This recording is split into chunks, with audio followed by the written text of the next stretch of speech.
Bienvenidos a esta nueva clase de nuestra diplomatura en psicología, perdón, en violencia psicológica.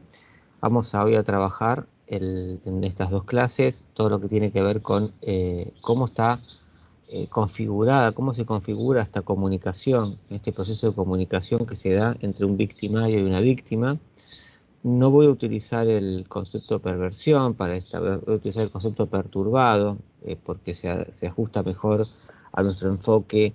Vamos a hacer un enfoque sistémico y un enfoque gestáltico, y vamos a, por supuesto, tomar como base el abordaje de Irigoyen, que ustedes tienen para, yo no voy a repetir exactamente el texto de Irigoyen, vamos a tomar algunas cosas del texto de Irigoyen para complementarlas con este abordaje desde la teoría de Vaslavic, que es un abordaje sistémico, y también el concepto de contacto y retirada, y el concepto de autorregulación organísmica, que viene de la psicología de la Gestalt, para poder entender que este proceso de comunicación, que implica un proceso de manipulación, de lavado de cerebro, de violencia no solo psicológica, sino también violencia simbólica, violencia física, violencia económica,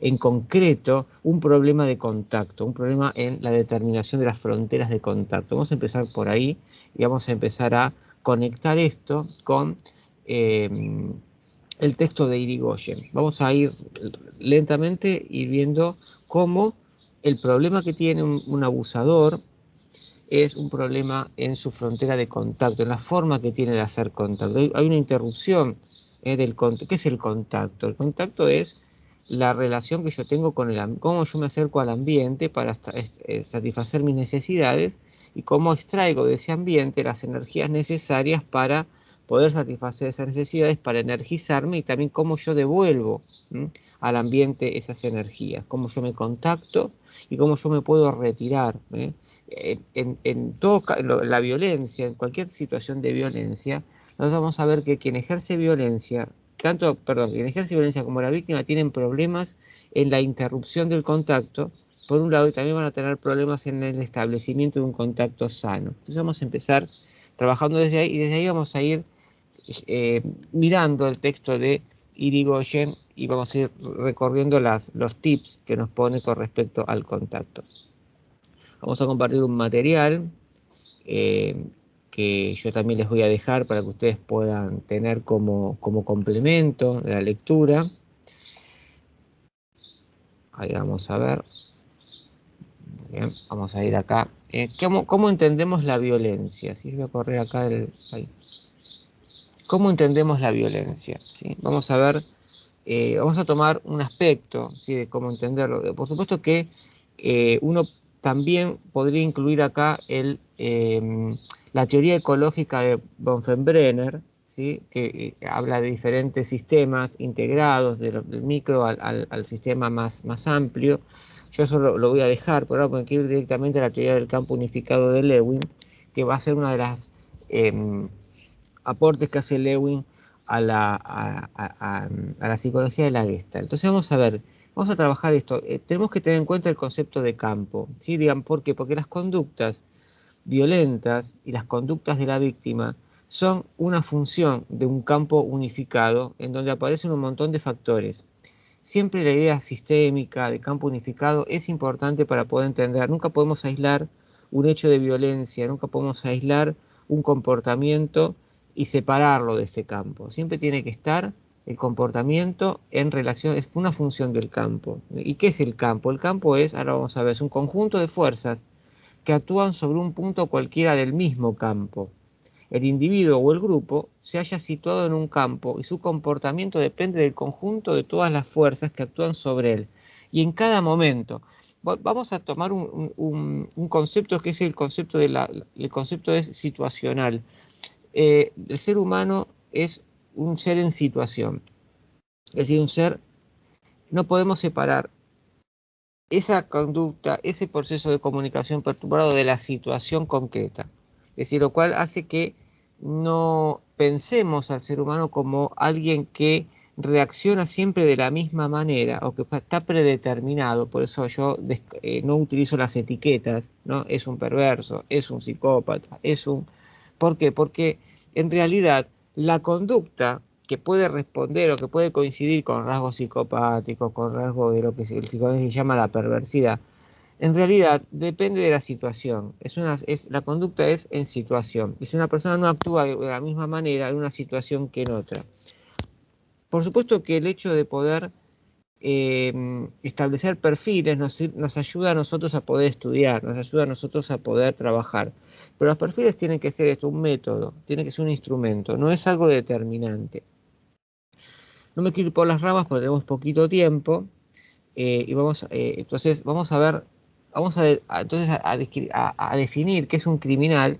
Podríamos decir que quien ejerce eh, eh, violencia podría llegar a ser considerado un criminal, ¿no? Porque muchas veces terminan en actos criminales. Y después tenemos lo que se llama el neurótico. Esto lo vamos a definir desde la psicología de Fritz Perls, que me parece que aporta un concepto interesante de la neurosis y de lo que es la criminalidad, porque tiene que ver con el concepto de contacto y el concepto de ambiente.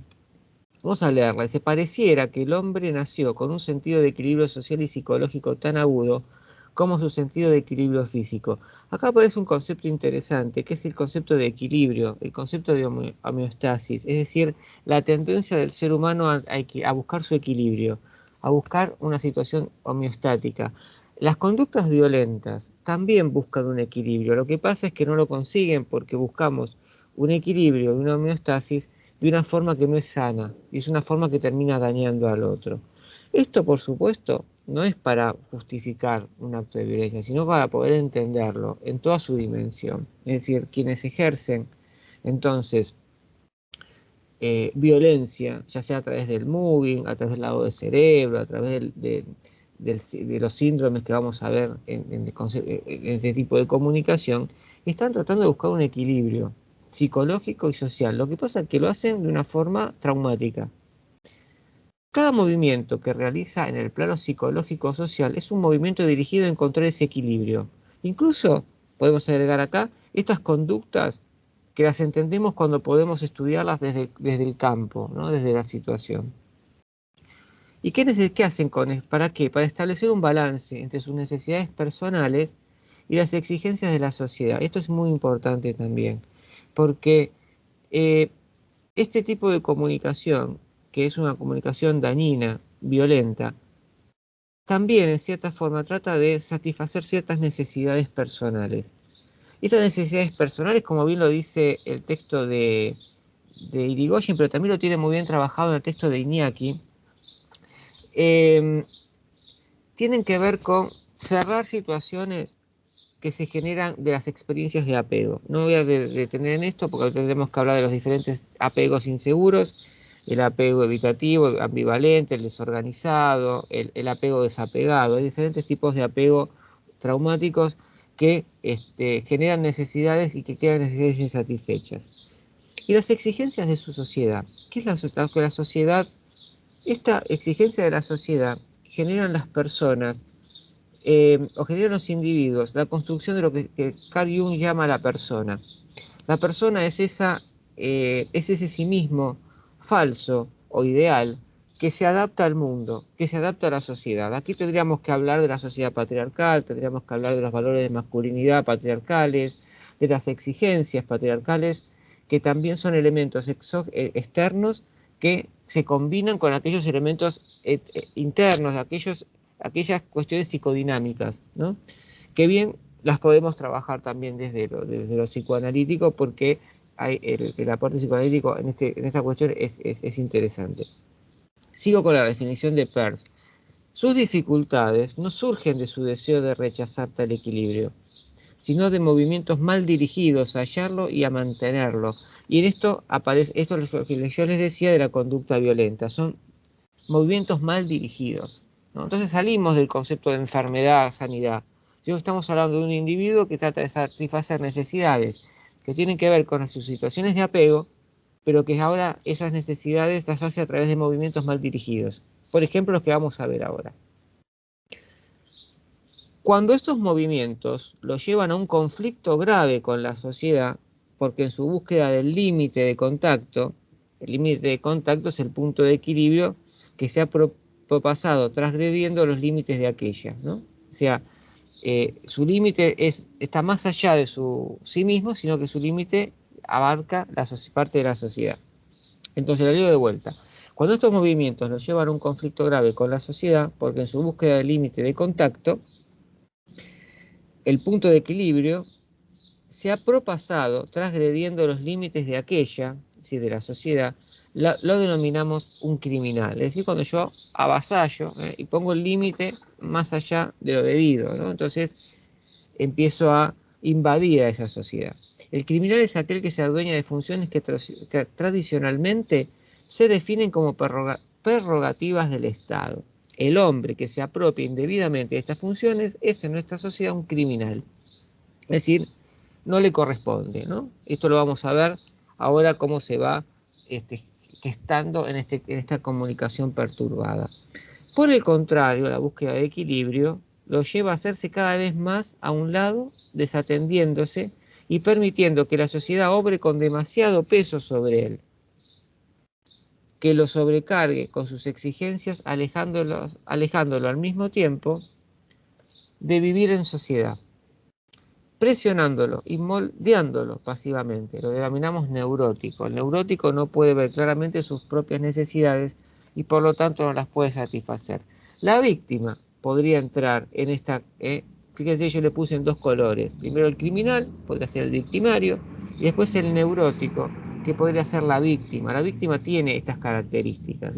Cuando vean lo que está por detrás, lo que genera, en algunos casos, algunas psicosis, pero en algunos otros casos, digamos, situaciones híbridas, van a haber toda una experiencia de maltrato. Si no la voy a tratar en esta clase, pero hay un montón de experiencias de maltrato, tanto en la víctima como el victimario. La víctima y el victimario, en una relación complementaria rígida como es esta, tienen la misma historia.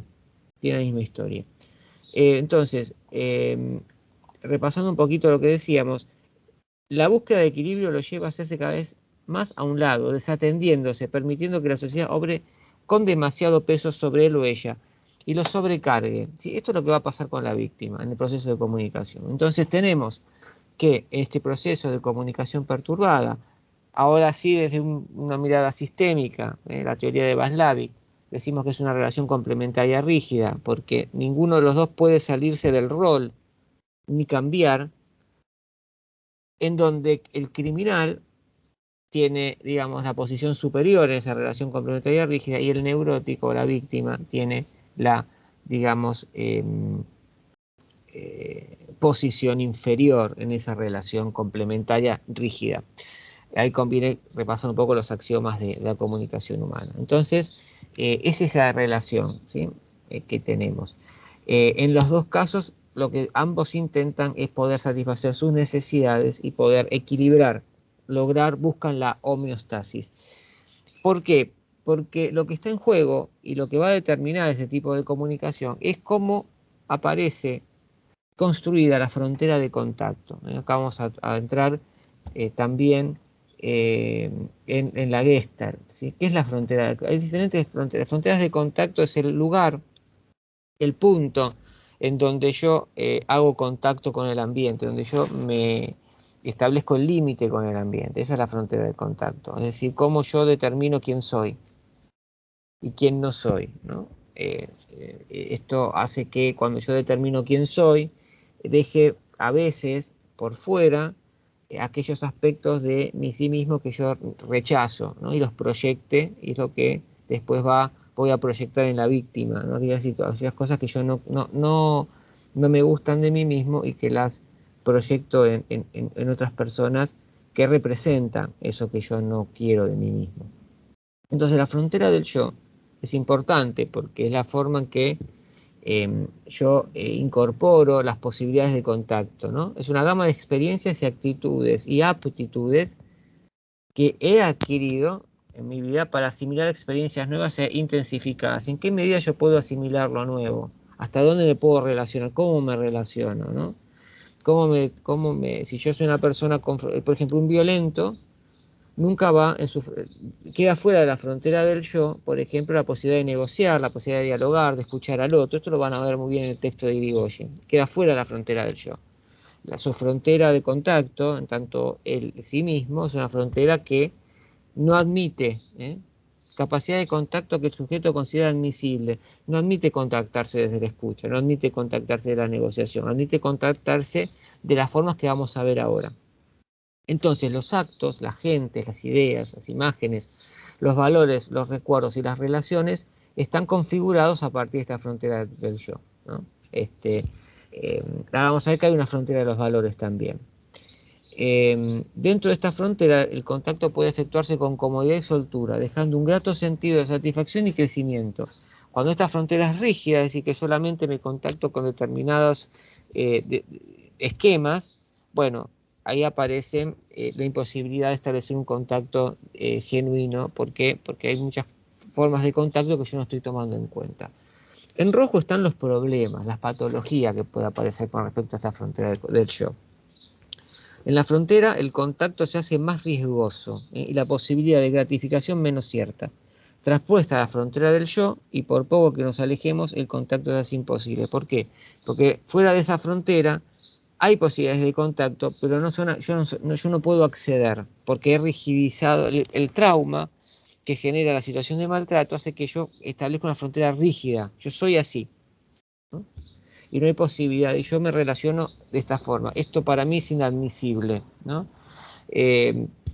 Por eso trabajamos en grupos, en empresas, además trabajamos en la flexibilización de esa frontera del yo, poder incorporar desde afuera aquellas cosas que quedaron afuera de esa frontera.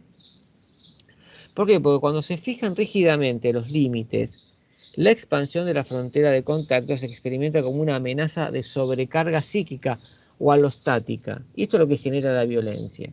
Cuando yo soy rígido y me expongo a una situación en la cual para contactarme tengo que transgredir esa frontera, tengo que hacer cosas que no estoy dispuesto a hacer, bueno, empieza a haber el estrés, la sobrecarga. Y ahí es donde esa sobrecarga genera toda una descarga de catecolaminas que hace que el cerebro reaccione o prepare el cuerpo para la agresión.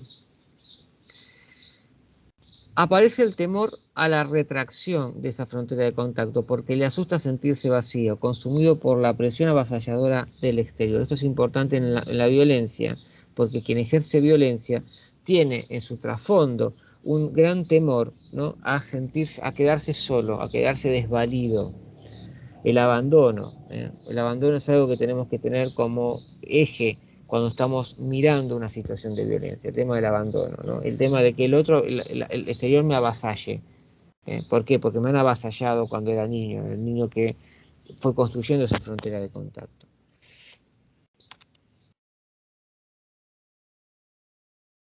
A ver, perdón, acá. Frontera del cuerpo, es otra de las fronteras, ¿no? Restringimos y bloqueamos la percepción de determinadas partes y funciones del cuerpo, sustrayéndolos al sentido que tienen de sí mismos. ¿Qué quiero decir con esto? El violento o la persona que ejerce violencia. Yo digo el violento porque generalmente el 80% es el varón, por una cuestión patriarcal. No quiere decir que no haya mujeres que no ejerzan violencia, sí hay, pero en relaciones domésticas, por lo general vamos a encontrar que el 80% de la violencia lo ejerce el varón. Restringimos o bloqueamos la percepción de determinadas partes o funciones del cuerpo. ¿Qué quiere decir? Que no, por lo general vamos a encontrar personas que no tienen registro de determinadas zonas del cuerpo. Una cosa que se enseña a las personas que ejercen violencia en los grupos de recuperación es que te presten atención al cuello. ¿Por qué? Porque el cuello es el punto de contacto entre la mente, entre el cerebro y el resto del cuerpo. Si yo tengo el cuello desensibilizado, el cuerpo queda totalmente separado y desconectado de los centros racionales. La tensión en el cuello es un indicador de una sobrecarga alostática, una sobrecarga psíquica que genera violencia. Entonces, para descomprimir y evitar los actos violentos, muchas veces se le pide que cuando tengan esa sensación, esa alarma en el cuerpo, que registren el cuello y la tensión en el cuello y en los hombros, se separen de la situación, ¿no? Traten de evitar, de terminar el contacto con esa situación. Por eso tienen que trabajar muy bien la retirada del ambiente. El tema de la retirada es un tema que la gente que ejerce violencia no sabe hacer, no se pueden retirar del ambiente a tiempo. ¿Por qué? Porque la violencia y las situaciones traumáticas que venimos acá nos desconectan nos desconectan del cuerpo. Es un mecanismo de defensa. La víctima también va a tener el mismo problema. La víctima va a tener un problema de fronteras del cuerpo. La víctima no va a poder, a través del síndrome de indefensión aprendida, a través del síndrome de Estocolmo, el síndrome del esclavo, el síndrome del lavado de cerebro, no va a desensibilizar su cuerpo y va a estar desconectado del cuerpo. Ni contar cuando hablemos de abuso sexual, que no es el tema que nos compete hoy, pero ahí vamos a tener una desconexión mucho mayor todavía. Entonces, esta frontera de contacto muchas veces está totalmente inhibida. No me quiero quedar en este tema, pues como para una clase, pero vamos a ir a la frontera de los valores. ¿Qué vale para mí? ¿Qué es lo que sirve? ¿Qué es lo que se permite? ¿Qué es lo que no está permitido? ¿Qué es lo que estoy obligado a hacer? Acá podemos, con los valores, la frontera de los valores, podemos hablar de la lógica de significado y acción, un término que desarrolla Bernard Peirce. ¿Y qué es la lógica de significado y acción? ¿Qué conductas son permitidas, qué conductas son prohibidas y qué conductas son obligadas para estas personas? Tienen que ver con sus valores, hasta dónde, ¿no? Hasta dónde acepto al otro. Cuando los valores se presentan rígidos, inamovibles, por ejemplo, fundamentalistas, esto aparece mucho en los grupos fundamentalistas, en los terroristas fundamentalistas, y también aparece mucho en el contexto de violencia doméstica, porque quien ejerce violencia tiene una frontera rígida de valores, ¿no? Esto es así, y esto lo van a ver también cuando vean las formas de comunicación en el libro de Irigoyen, van a aparecer también esta frontera de valores. Muchas veces no logra consentir o establecer contacto a menos que el otro piense igual. Cuando esto sucede, entramos en un contacto que no es sano, porque entramos en un contacto desde la confluencia. La confluencia es la necesidad de entrar, es la pérdida de límites entre uno mismo y el entorno. ¿Sí? Somos todos iguales. Durkheim le llama a la confluencia la solidaridad mecánica, ¿no? En realidad, en un matrimonio, en una empresa, la solidaridad tiene que ser orgánica, no mecánica. Entonces, después pueden, si quieren, repasar los conceptos de Durkheim de solidaridad mecánica y orgánica, pero esto es la confluencia, ¿no? Pérdida de límites entre uno mismo y el entorno fundiéndose con el afuera. Se confunde la identidad con la unión.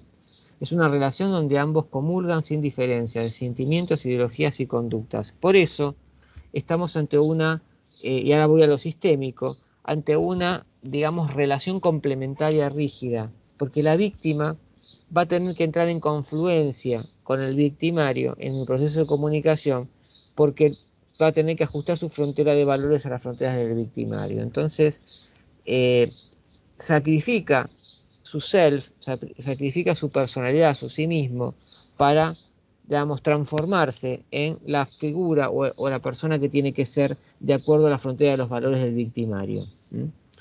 Es interesante esto como para desarrollarlo un poquito más, es como para pensar esto. Les recomiendo para este tema repasar del libro La teoría de la comunicación humana de Václavic el capítulo que habla de los axiomas. Yo no recuerdo qué capítulo es, creo que es el 2 o el 3, que habla de los 5 axiomas de la comunicación humana. El axioma 5, que es el de la relación complementaria y la relación simétrica, está desarrollado esto que yo les decía, de cómo muchas veces en una relación rígida uno tiene que traicionar su propia esencia para convertirse en lo que el otro quiere que yo sea. Eso es un poco entrar en confluencia. La frontera expresiva, muy importante el tema de la frontera expresiva.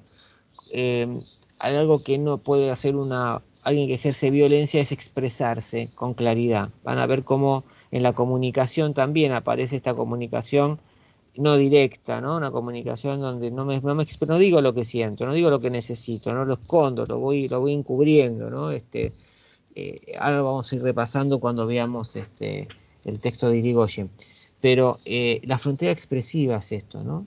¿Qué tiene que la frontera expresiva se va construyendo también con los aportes de la ideología patriarcal? La ideología patriarcal tiene 10.000 años y la tenemos incorporada genéticamente. Arranca en la edad del bronce, con las primeras, con el sedentarismo y con las primeras comunidades y con la aparición del Estado político, los primeros estados arcaicos.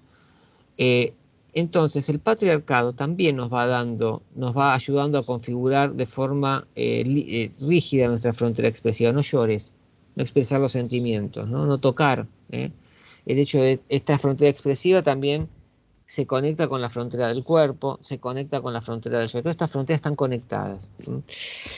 Se va trazando fronteras aplicando prohibiciones originarias. Ahora, yo puse acá las nuevas situaciones y acá aparece un concepto que es un concepto del conductismo, que es el de la ley de generalización. Ahora vamos a hablar un poco de esto. La ley de generalización de Skinner y que aparece también en las teorías del aprendizaje de Dollard y Miller.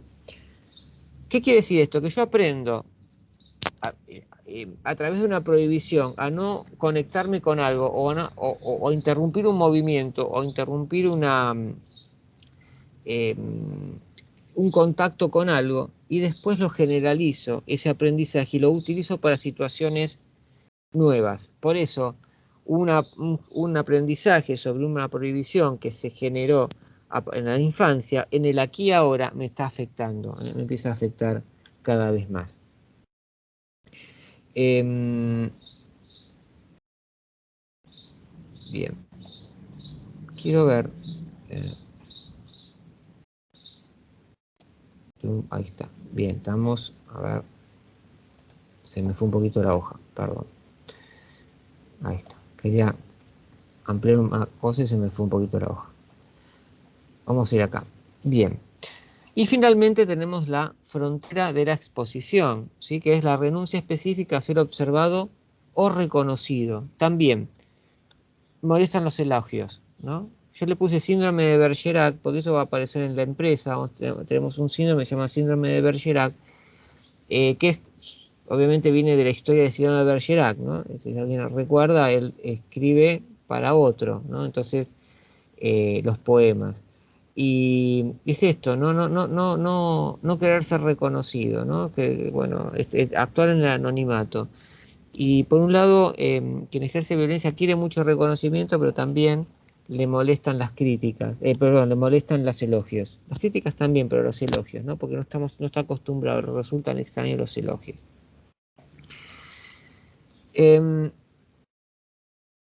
Esto es importante tener en cuenta estas fronteras de contacto, porque fíjense que todo lo que vamos a ver de la comunicación es perturbada porque el contacto es perturbado. Un contacto sano es un contacto a través de fronteras flexibles, es un contacto que implica la retirada. Es decir, si yo solamente me contacto y no me puedo retirar, por ejemplo, las personas que ejercen violencia no pueden estar solas, se sienten abandonadas, no pueden estar están muy pegoteadas con la otra persona. Esto es también la confluencia, estar pegote. La víctima es lo mismo. El contacto es un contacto confluente, es un contacto donde yo no me puedo separar. Entonces, la relación de contacto es una relación polar. ¿Polar en qué sentido? Para que haya contacto tiene que haber retirada. Si no, no hay contacto genuino. Es un pegote. Y eso es lo que genera la violencia también, porque el estar pegote hace que aparezca sobrecarga psíquica todo el tiempo. Vamos a ir un poco ahora a la comunicación perturbada. Vamos a ahora sí empezar con digamos, los tips que propone Irigoyen. Vamos a introducir un concepto importante, esto es de Paul Watzlawick y de la teoría, no solamente de él, sino de la teoría sistémica, que complementa lo que venimos trabajando de la teoría del campo unificado, y es el proceso de retroalimentación. Es decir, la comunicación perturbada es una comunicación circular. Como toda comunicación es un proceso circular, nunca tenemos, no nos interesa buscar el origen del conflicto o el origen de la comunicación, sino entender su circularidad, su interacción. ¿Por qué se sigue manteniendo este proceso de comunicación de esta forma? Para eso no nos podemos despegar, no podemos abstraer la comunicación del campo, sino que tenemos que entender la comunicación de estas dos personas en la situación, en el contexto y en el aquí y ahora. El concepto de retroalimentación es un concepto sistémico que implica, y esto tiene que ver, si van al texto de Václavic, tienen el tercer axioma que dice que la comunicación es circular, ¿no? Retroalimentación, ¿qué significa? Esta circularidad. Un hecho A afecta a B, B afecta a C y C afecta a D, y D lleva a A. Es un sistema circular de retroalimentación. Asegura el equilibrio del sistema, ¿sí? Acuérdense, lo mismo que habíamos leído con la autorregulación organísmica en Fritz Perls, buscar la homeostasis, buscar el equilibrio, buscar cierta armonía. Obviamente nunca vamos a lograr un equilibrio total, pero siempre vamos a lograr, digamos, armonizar para poder, digamos, bajar esa carga psíquica que genera la violencia. Relación entre socios o amigos, familias, son circuitos de retroalimentación porque la conducta de cada actor afecta a la de los demás y la de los demás afecta a la del actor.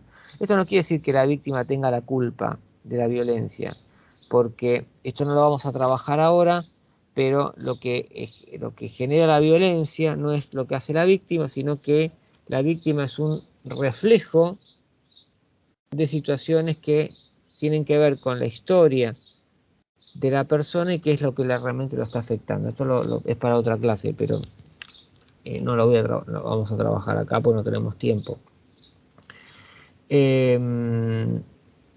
Nunca es, digamos, una reacción directa a lo que hace la víctima.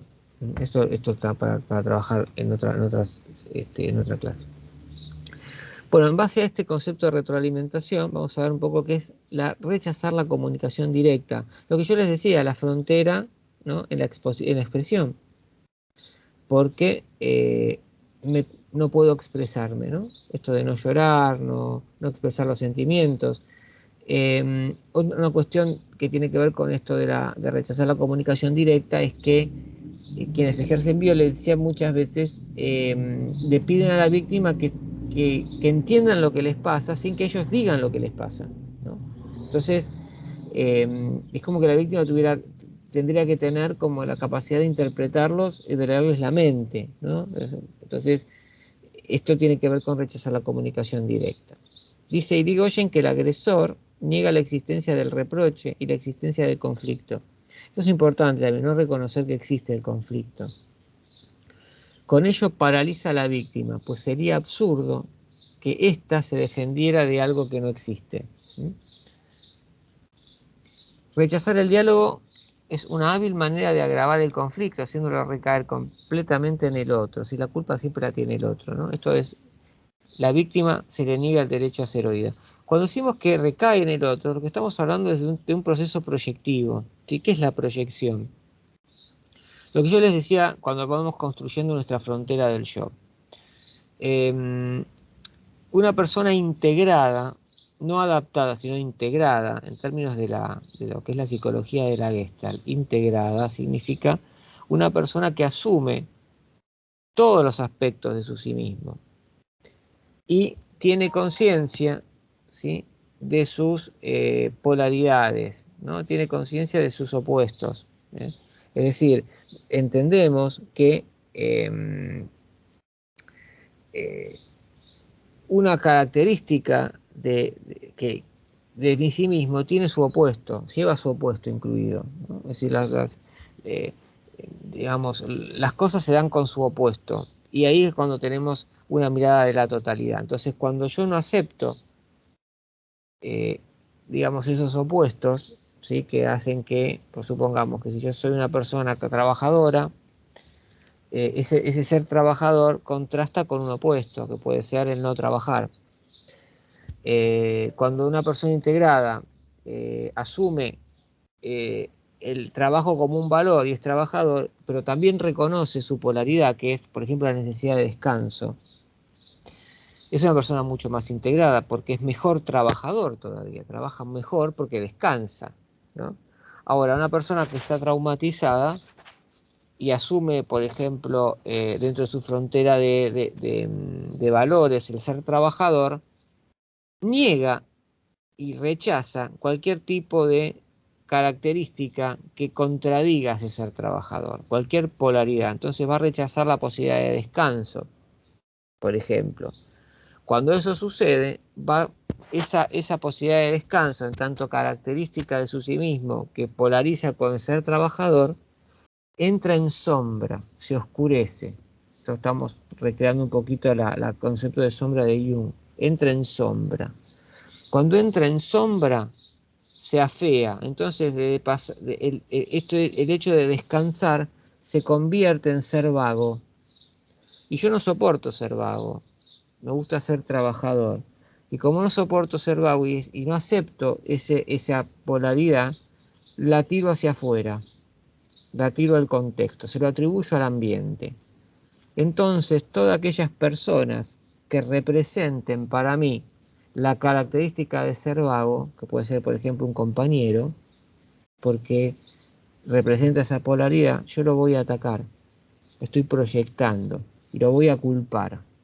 ¿Por qué lo culpo y por qué me molesta tanto lo que hace esa persona? Porque es una polaridad que yo no reconozco en mí, no estoy totalmente integrado.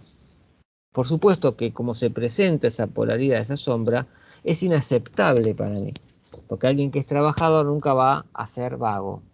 Lo que pasa es que se presenta de esa forma porque se presenta afeada por el hecho de haber sido rechazada por mí. Cuando yo la reincorporo integrándome, ¿qué sucede? Yo no voy a decir soy vago, lo voy a transformar, esa sombra la transformo en, por ejemplo, descansar, tener tiempo libre, hacer un parate para poder pensar, poder separarme de ese trabajo, poder retirarme, ¿eh? Entonces, para hacer contacto y retirada, que son dos movimientos contrarios, me contacto y me retiro, necesito poder integrar las polaridades a mí sí mismo. Como puse el caso del trabajo, así con todos los aspectos de sí mismo. Entonces, el hecho de recaer la culpa y el conflicto en el otro, evidentemente estamos hablando de una persona que no está integrada. Por lo tanto, no va a reconocer aquellos aspectos que los va a negar y se los va a achacar al otro. Por supuesto que el otro tiene algo de eso, por eso hace que yo me relacione y me contacte con el otro de esa forma. Yo puse acá se invalida el darse cuenta y el hacerse cargo, dos conceptos también que aparecen en la psicología humanista de Roger, aparece en la Gestalt, darse cuenta. El darse cuenta es más allá, el psicoanálisis habla del insight, pero el insight es una conciencia más bien racional. El darse cuenta tiene que ver con una cuestión vivencial, de experiencia. Me doy cuenta no solamente cognitivamente, me doy cuenta porque siento que esto está sucediendo realmente. Y hacerse cargo, ¿no? Hacerse cargo, por ejemplo, de esos aspectos que estoy negando. Hacerse cargo de que estoy generando un conflicto, que estoy generando violencia y que no me estoy comunicando como debiera comunicarme, que estoy interrumpiendo el contacto, eh, que no estoy teniendo un diálogo sano, que estoy teniendo un problema de expresión, que no puedo expresar mis sentimientos, que no puedo expresar lo que me pasa, que no puedo pedir ayuda, valores de masculinidad también que aparecen. Interrupción del contacto. Acá tenemos una interrupción del contacto en esta comunicación indirecta. Una de las formas de esterilizar las posibilidades de contacto es el circunloquio, todo lo que se empeña en ser absolutamente justo o en cubrir cualquier proyección o contingencia posible de lo que dice estará tan ensimismado en su proceso interno que no quedará entusiasmo alguno para mantener contacto. Así, proyección, cubrir la proyección. Ausencia de comunicación se observa en todos los niveles de expresión, en todas las fronteras de contacto. Ante la víctima, el agresor se muestra tenso, el cuerpo está tieso, su mirada está esquiva. Acuérdense, acá tenemos también la frontera de contacto, pero no darse cuenta, no hacerse cargo de esto, que el cuerpo tenso, ¿cómo está tu cuerpo ahora? ¿Qué te está diciendo? Es una forma también de interrumpir el contacto y de perturbar el proceso de comunicación. Vamos a deformar el lenguaje. Y para hablar de deformar el lenguaje, vamos a hacer mención a el concepto de sesgo cognitivo. El sesgo cognitivo es una serie de esquemas mentales. Acá me voy a ir un poquito de la Gestalt, me voy a ir a la teoría cognitiva o cognitivo-conductual, que habla de esquemas mentales o de constructos, que son las estructuras que utilizamos para hacer un recorte de la sociedad, para hacer un recorte del ambiente. También es una forma de contacto. O sea, los sesgos cognitivos limitan el contacto, porque hacen que yo recorte a la realidad de determinada manera y tenga una mirada no realista de esa realidad. En Gestalt, estos sesgos cognitivos forman parte de lo que se llama la imaginación o los imaginarios, el pensamiento. Es decir, es una mirada, la imaginación es también un recorte de la realidad, es una maqueta de la realidad que cuando la persona está integrada coincide con la percepción de esa realidad, con lo que es verdaderamente, con lo obvio, con lo real. Pero cuando en casos perturbados, traumáticos, como el caso de la violencia, hay una gran distancia entre lo que sucede realmente y lo que la persona piensa que sucede realmente. Entonces, esto, cuando hablamos de lo que la persona piensa, qué es lo que sucede realmente, ¿qué pienso que sucede? Estoy hablando de la imaginación y del pensamiento. Y cuando estoy percibiendo lo que sucede realmente, cuando uno dice, bueno, ¿cómo está tu cuerpo? ¿Qué percibís con tu cuerpo? Percibo que me estoy tensionando, percibo que me duele el estómago, percibo que se me calienta la cabeza, percibo que estoy a punto de estallar. Eso es la percepción. Y cuando hablamos del pensamiento, ¿qué es lo que yo pienso que está sucediendo? Ahí aparecen los sesgos cognitivos. Y ahora cuando los veamos nos vamos a dar cuenta mejor a qué me refiero, porque ahí van a ver la gran distancia que hay entre reaccionar a partir de un sesgo cognitivo o reaccionar a partir de lo que está sucediendo realmente, lo que percibo a través de los sentidos, que está sucediendo realmente. Cuando confundo, porque siempre imaginamos, no dejamos de imaginar y de pensar, cuando confundo eso con la realidad es el problema. Lectura de mente, algo que aparece muy habitualmente en situaciones de violencia. Usted supone que sabe lo que la gente piensa, pero sin tener pruebas suficientes de tales pensamientos. Él piensa que soy un perdedor. Seguramente lo está haciendo a propósito. O sea, este darse manija continuamente, lectura de mente, es parte, y esto es lo que genera muchas veces las emociones, porque a partir de esta lectura de mente aparece un estado emocional. O sea, esto me hace sentir mal, me hace sentir enojado. Entonces reacciono, ejerzo violencia, psicológica, simbólica, lo que fuera. Lectura de mente. Ahora, ¿qué pasa realmente? No lo sé, estoy interpretando al otro sin saber lo que el otro está pensando. Hay que evidenciar esto, ¿no? El darse cuenta es también el darse cuenta de la fantasía. El darme cuenta de estos sesgos cognitivos es parte también de lo que está invalidado en esta comunicación indirecta. Darme cuenta de que esto es una lectura de mente. La puedo tener, pero me tengo que dar cuenta. Entonces ya no me voy a enganchar con eso, no me voy a enojar con la lectura de mente. Vamos a ver algunos otros. Adivinación del futuro. Pronostica un futuro negativo, con fracasos y peligros. Desaprobar el examen, no obtendré el empleo. Seguro me va a engañar, me va a abandonar. Esto también tiene que ver por las estrategias de afrontamiento de las experiencias de apego. Filtro negativo. Se enfoca casi exclusivamente en lo negativo y muy pocas veces nota lo positivo. Mira cuánta gente no le agrado. Seguro que está con otro, ¿no? Seguramente me quiere desplazar, lo hace, seguramente quiere mi puesto. Esto en las cuestiones empresariales se llama síndrome de Cronos. Sobregeneralización. Percibe un patrón generalizado de hechos negativos basándose en el único incidente. Por ejemplo, que suele ocurrirme, ¿no? La gente es así, ¿no? Es una mala persona. El hecho de generalizar, de pasar una conducta específica y concreta en una situación concreta a una situación que siempre es así. Pensamiento dicotómico, esto es el blanco y negro, esto es característico típico del caso de violencia, o estás conmigo, o pensás como yo, confluente total, o si no pensás como yo, entonces sos mi enemigo, ¿no? Considera los hechos o las personas en términos de todo o nada, en términos de blanco y negro. Deberías, los famosos deberías que son introyectos. ¿Y qué son los introyectos?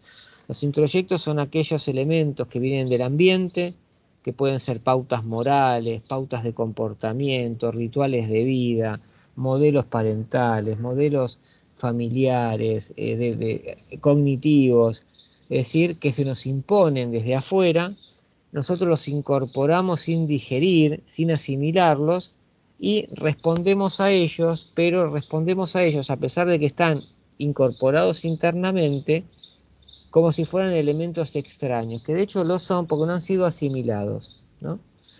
Entonces interpreta los hechos en términos de cómo deberían ser las cosas, pero esos deberían, en el psicoanálisis le llama el super yo a esto, que es una especie de mandato, mandato familiar, en vez de enfocarse simplemente en lo que son las cosas. Debería hacerlo bien, debería hacer esto, ¿no? Patrones muy rígidos, los debería forman parte de esta frontera de los valores, que yo les decía recién, hablábamos recién un poco de la frontera de los valores.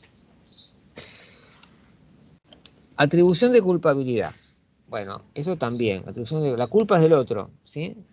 O sea, no, cuando yo empiezo a responsabilizarme, a tener una vida más genuina, que implica responsabilizarme de mi situación, estar en el mundo en ese sentido, la atribución de culpabilidad empieza a reducirse.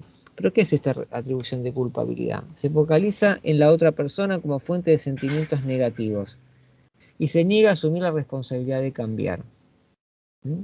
Me siento así por tu culpa. Mis padres causaron todos mis problemas. ¿Sí? No hay posibilidad de cambio. ¿Por qué? Porque no hay posibilidad de darse. Posibilidades hay. Lo que pasa es que en este momento no se está dando el darse cuenta ni está dando el hacerse cargo. Pero obviamente, trabajando con estas personas y trabajando estas fronteras, flexibilizando, empieza a aparecer el darse cuenta, ¿no? Comparaciones injustas. Interpreta los hechos en términos estándares poco realistas. Se enfoca principalmente en lo que los otros lo hacen mejor que usted y se siente inferior por comparación. El sentimiento de inferioridad, acá estamos parafraseando un poco a Adler con el sentimiento de inferioridad, es algo característico obviamente de las experiencias de apego inseguro y más que nada de los apegos desorganizados. Ni hablar del apego desapegado que implica quizás situaciones de abuso y demás, donde la persona se siente que no vale. Por eso compensa, trata de equilibrar a través de la violencia y la imposición y la manipulación. Ella es más exitosa que yo. Soy un completo fracaso porque los demás resolvieron el examen mejor que yo. Esto también aparece y es lo que va a ir configurando ese tipo de comunicación patológica. Razonamiento emocional es muy grave, es peligroso, permite que sus sentimientos guíen la interpretación de la realidad. Si estoy enojado, quiere decir que me está por engañar. Si me siento nervioso, vamos un poquito acá, bueno, quiere decir que o deprimido mi matrimonio no está funcionando, y esto hace que, acuérdense, los sesgos cognitivos, en tanto imaginación, desencadenan emociones. Cuando yo no me doy cuenta que es parte de mi pensamiento, que no tiene que ver con la realidad directamente, desencadenan emociones, y muchas veces emociones muy fuertes, muy fuertes. Hay que tener mucho cuidado con este tipo de confusión. Recuerden que, y acá sí retomando la Gestalt habla del famoso método PISH, ¿no? Percepción, imaginación, sentimiento y lo que hacemos, ¿no? Es decir, un circuito sano, integrado, yo siento a partir de la percepción, percibo algo, eso me genera una cierta emoción, y de acuerdo con esa emoción o sentimiento yo actúo. pero actúo en consonancia y siento en consonancia lo que está sucediendo realmente. El circuito neurótico o el circuito que no es sano es cuando yo siento y hago a partir de lo que imagino. Entonces generalmente reacciono a una situación que es irreal muchas veces.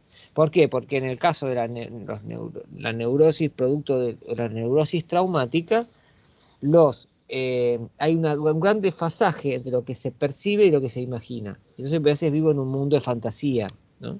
De fantasía malo, porque es un mundo de fantasía que tiene, digamos, mucha reminiscencia a la situación arquetípica de maltrato, que es la situación de la infancia que se vuelve a recrear en este aquí y ahora. Vamos a la incapacidad de refutar. Rechaza toda evidencia o argumento que puedan contradecir sus pensamientos negativos. No soy querible, cuando dice, por ejemplo, piensa, no soy querible, rechaza toda evidencia que indica que le gusta a la gente. Otro ejemplo, esa no es una dificultad real, existen problemas graves, como resultado no se pueden refutar su pensamiento. Y finalmente el enfoque crítico, se cataloga a sí mismo y a los demás y a las situaciones en términos de bueno o malo, superior o inferior, esto también es parte del pensamiento dicotómico, en vez de simplemente describir, aceptar o comprender, y sus estándares son tan arbitrarios que siempre considera que ni usted ni los demás logran alcanzarlo. Esto tiene que ver también con el concepto de doble estándar, que es yo aplico a los demás un estándar distinto al que aplico para mí mismo. La persona que ejerce violencia suele ser muy exigente consigo mismo, ¿eh? Eso genera mucho estrés. Se centra tanto en la autocrítica como en la crítica de los otros. No me fue bien en la universidad. Si comienzo a jugar al tenis, seguro lo voy a hacer mal. Ella es muy exitosa y yo soy un fracasado. Vamos a ver, y con esto vamos a ir terminando. Vamos a ver, ahora sí, que volviendo al texto de Irigoyen, ¿no? El mensaje de un perverso. Acá yo dejé la palabra perverso, yo uso más bien la persona que ejerce violencia. No utilizo este término, es un término que no hace bien, pero bueno, vamos a dejarlo para respetar los términos que utiliza la autora. Pero podemos decir que el mensaje de una persona que ejerce violencia es voluntariamente vago o impreciso y genera confusión. Luego alude a cualquier reproche diciendo simplemente yo nunca he dicho esto. Al utilizar alusiones, transmite mensajes sin comprometerse. También se abstiene de terminar las frases. ¿Sí? Los puntos suspensivos son una puerta abierta a todas las interpretaciones, a todo tipo de malentendidos, y esto por supuesto se combina con todos estos sesgos cognitivos y con lo que estuvimos recién trabajando. El discurso frío y puramente teórico impide que el que escucha pueda pensar y por lo tanto reaccionar, ¿sí? Porque ahora vamos a ver la clase que viene, la próxima clase vamos a ver ahora lo que es el doble vínculo, que es el eje de la relación y del lavado de cerebro. Vamos a trabajar mucho con eso ahora, ¿no? Un ratito. Impresiona a su auditorio con una erudición superficial y utiliza palabras técnicas sin preocuparse del significado que puedan tener. Esto nosotros en Gestalt le llamamos jerga. ¿Por qué? Porque es una forma de evitar el contacto o de, digamos, deflectar el contacto. La deflexión es cuando yo, digamos, banalizo el contacto, ¿sí? Devalúo el contacto, no sería la palabra devalúo el contacto. Vamos a verlo. O sea, aquí aparece un elemento de la psicología de la Gestalt que atribuye las interrupciones de contacto con respecto a la conversación, porque la conversación es una de las funciones de contacto más importantes. Tenemos el movimiento, la conversación, y después tenemos los 5 sentidos, los 5 sentidos como, digamos, funciones de contacto. Fíjense que la Gestalt incorpora todos los sentidos como forma. O sea, uno se contacta con el cuerpo, con la palabra, con la voz, con lo cognitivo, con las emociones, ¿sí? Con todo. Aparece el término de jerga. La jerga, esto lo estoy sacando de Posler, que no es otra cosa que trucos lingüísticos que evitan el esfuerzo de establecer contacto. La gente, son palabras hechas, ¿no? Frases hechas, frases vacías.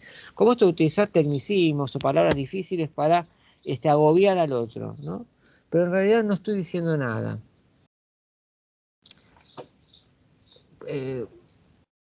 se puede convertir en hábito, ¿sí?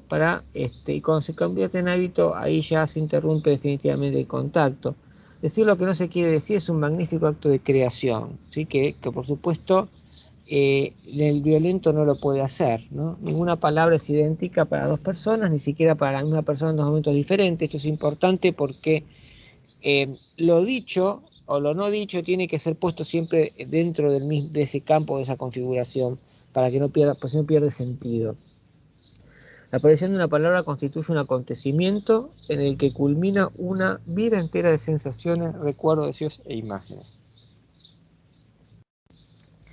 Las palabras de la jerga son frases de charlatanerismo profesional, ¿sí? Que carecen de autenticidad y apenas tienen poder de contacto, ya que ni son una declaración personal, porque están totalmente separadas de uno, es algo hecho, algo que es extraño a mí, ni representan a la persona, sino que encubren y disimulan. Por ejemplo, y esto lo trabaja, está muy bien en el texto de Irigoyen, las interpretaciones psicoanalíticas salvajes, ¿no? Vos estás sublimando, sos una, lo haces, bueno, estás proyectando, lo que fuera, consiguen desorientar al otro, que en pocas ocasiones tiene la posibilidad de replicar para decantar la situación a su favor, ¿no? Esto de agobiar al otro para que no me pueda responder, ¿no? Eso es un poco la técnica. Ahora vamos a retomar en la próxima clase sobre esto. Y para finalizar, en este sentido, quien ejerce violencia le importa más la forma que el contenido de su discurso. Tiene que parecer sabio para poder dar largas a los asuntos. Es decir, esto de parecer, no más que ser, ¿no? Esto de vivir un personaje, vivir una persona, una construcción. Vamos a, no quiero irme del tiempo, ya me fui 5 minutos del tiempo. Vamos a hacer un poquito más cortita igual la clase que viene, pero ahora vamos a ir a la segunda clase y ahí vamos a trabajar un poco el concepto de doble vínculo y vamos a ver un caso.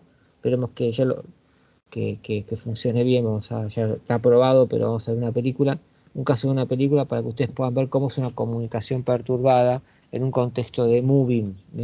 Así que bueno, nos vemos ahora en la próxima clase.